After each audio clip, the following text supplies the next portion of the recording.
स्वागत है हमारे करंट अफेयर्स की सीरीज में। यहाँ हम डिस्कस करेंगे कुछ इम्पॉर्टेंट करंट अफेयर्स एमसीक्यूज के साथ, तो आप बने रहिए हमारे साथ पूरे सेशन के अंत तक। स्टार्ट करते हैं हम आज का इम्पॉर्टेंट सेशन। पहला क्वेश्चन है हमारे सेशन का, who received the 2024 American president award recently? Option 1 Lokesh मुनि, ऑप्शन 2 भरत शर्मा, ऑप्शन 3 लोकेश शरण एंड ऑप्शन 4 मीनाक्षी सेन। इसका आंसर हो जाएगा ऑप्शन 1 यानी लोकेश मुनि। यह जो हमारे लोकेश मुनि है, जैन आचार्य लोकेश मुनि फर्स्ट इंडियन मॉन्क बने हैं जिन्हें अमेरिकन प्रेसिडेंट के गोल्ड वॉलंटियर सर्विस अवार्ड से सम्मानित किया गया है। उन्हें यह award public good and humanity के क्षेत्र में उल्लेखनीय योगदान के लिए कार्य के लिए यह अवार्ड प्रदान किया गया है। यह जैन फॉलोअर हैं और इनकी बात करें तो इन्होंने गुरुग्राम हरियाणा में अहिस्म विश्व भारती की स्थापना की है, जो भगवान महावीर के टीचिंग्स और इंडियन कल्चर नॉर्म्स पर बेस्ड 4 पिलर बेस्ड पर फोकस करता है। और वह जो 4 ग्लोबल पिलर्स हैं वो कौन से हैं? Non violence, peace, harmony and brotherhood. तो ये एक शॉर्ट सा इनके बारे में इम्पॉर्टेंट फैक्ट्स है, इसे आप याद रखेंगे। इन्हें 2024 अमेरिकन प्रेसिडेंट अवार्ड से सम्मानित किया गया है, जैन मॉन्क लोकेश मुनि। तो ये नाम भी आप याद रखेंगे। नेक्स्ट क्वेश्चन है हमारा, Which of the following government program is aligned with the new Girl Empowerment Mission addition that NTPC recently launched? Option 1 Swadhar Grih Scheme, Option 2 Beti Bachao Beti Padhao, Option 3 Ujjwala scheme and option 4 महिला शक्ति केंद्र। इसका answer हो जाएगा option 2 यानी Beti Bachao Beti Padhao. NTPC के द्वारा recently girl empowerment mission को लॉन्च किया गया है और यह जो मिशन अभी रिसेंटली है वह 2018 में ही एक्चुअली एनटीपीसी ने लॉन्च किया था। यह रिसेंटली उसका एक्सटेंडेड वर्जन है। 2018 में एनटीपीसी ने पायलट प्रोजेक्ट के तहत इसे लॉन्च किया था और वह जो गर्ल एम्पावरमेंट मिशन एनटीपीसी का है, इसे 2018 में केवल 3 लोकेशंस पर लॉन्च किया गया था, जिसके 392 पार्टिसिपेंट्स थे। ईयर था 2018, यानी एनटीपीसी के द्वारा गर्ल एम्पावरमेंट मिशन को 2018 में ही लॉन्च किया गया था और अभी उसका एक्सटेंडेड वर्जन लॉन्च किया गया है रिसेंटली। यह एनटीपीसी का corporate social responsibility flagship initiative है, जो बेटी बचाओ बेटी पढ़ाओ जो गवर्नमेंट ऑफ इंडिया का प्रोग्राम है उसके अलाइन है। अगर इसमें हम बात करें इसका लक्ष्य क्या है, तो इसका लक्ष्य है लड़कियों के इमेजिनेशन को नर्चर करना, उसकी अपॉर्चुनिटीज़ को एक्सप्लोर करने की उनकी क्षमताओं को बढ़ावा देना, to foster their ability to explore opportunities. और यह जो होगा अभी रिसेंटली जो लॉन्च किया गया है इस इनिशिएटिव के तहत समर हॉलीडेज में 1 मंथ का वर्कशॉप होगा, जिसके तहत ऑल राउंड अपलिफ्टमेंट और डेवलपमेंट पे फोकस किया जाएगा। उन्हें ऑल राउंड अपलिफ्टमेंट के लिए एक प्लेटफॉर्म प्रोवाइड कराया जाएगा, जिसके दौरान 3000 अंडर प्रिविलेज्ड चिल्ड्रंस को सेलेक्ट किया जाएगा। 42 आइडेंटिफाइड लोकेशन से सेलेक्ट करके इस इनिशिएटिव में ऐड किया जाएगा और इस मिशन में leadership qualities, health, hygiene, safety, sports, yoga इत्यादि चीज़ों पर फोकस किया जाएगा। तो इसलिए आप याद रखेंगे एनटीपीसी के द्वारा रिसेंटली गर्ल एम्पावरमेंट मिशन का नया एक्सटेंडेड एडिशन लाया गया है और यह 2018 में पहली बार लॉन्च किया गया था पायलट बेसिस पे। और उसका इम्पॉर्टेंट हो जाता है जो फैक्ट्स मैंने आपको यहाँ पे बता दिए हैं, आप इन सारी चीज़ों को ध्यान में रखेंगे।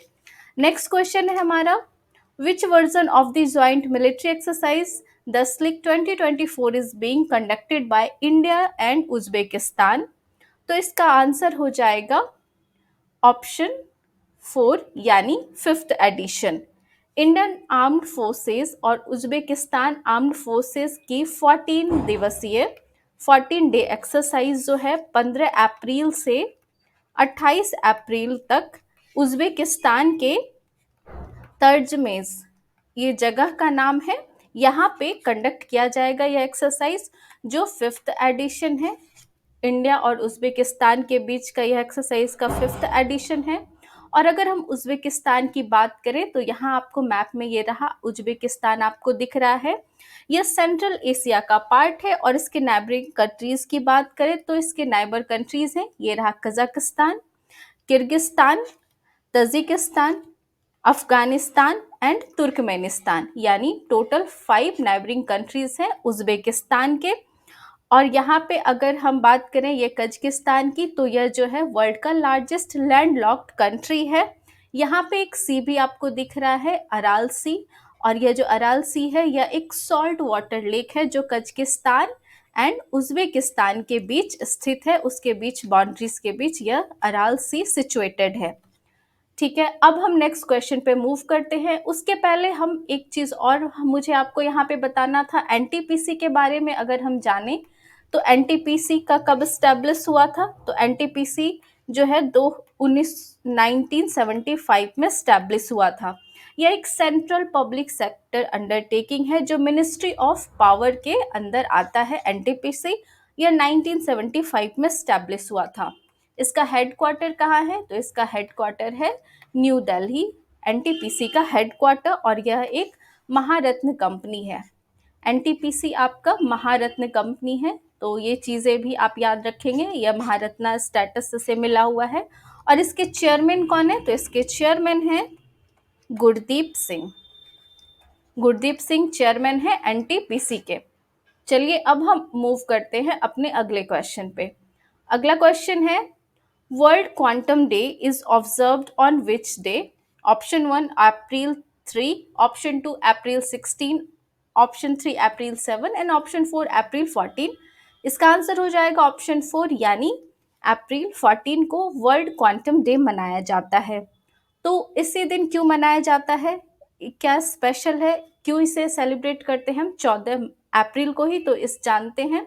इस डे को मनाने का जो लक्ष्य है वह यह है कि जो आम लोग हैं, यानी जो जनरल लोग हैं, उनके बीच क्वांटम साइंस और टेक्नोलॉजी के बारे में अवेयरनेस पैदा करने के लिए इस डे को सेलिब्रेट किया जाता है, ताकि लोग नेचर को इसके मोस्ट फंडामेंटल लेवल पर समझ सके। इसलिए वर्ल्ड क्वांटम डे मनाया जाता है। इसलिए आप जानते हैं एक फंडामेंटल फिजिकल कांस्टेंट होता है H, Planck's constant fundamental physical constant है, जिसकी वैल्यू होती है 4.1356 इंटू 10⁻⁻15 इलेक्ट्रॉन वोल्ट सेकेंड।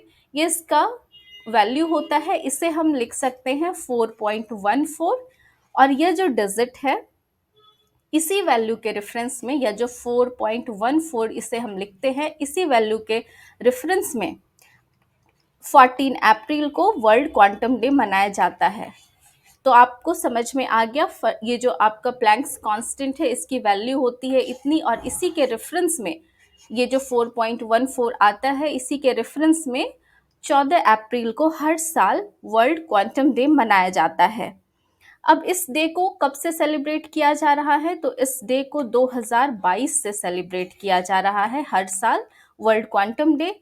और अगर हम इंडिया में बात करें तो इंडिया में क्वांटम टेक्नोलॉजी को बढ़ावा देने के लिए नेशनल क्वांटम मिशन की शुरुआत की गई है पिछले साल ही, यानी 2023 में, जिसका टोटल आउटले है 6003.65 करोड़। ये इसका टोटल आउटले है नेशनल क्वांटम मिशन का, और यह 8 सालों के लिए इसे लॉन्च किया गया है लास्ट ईयर।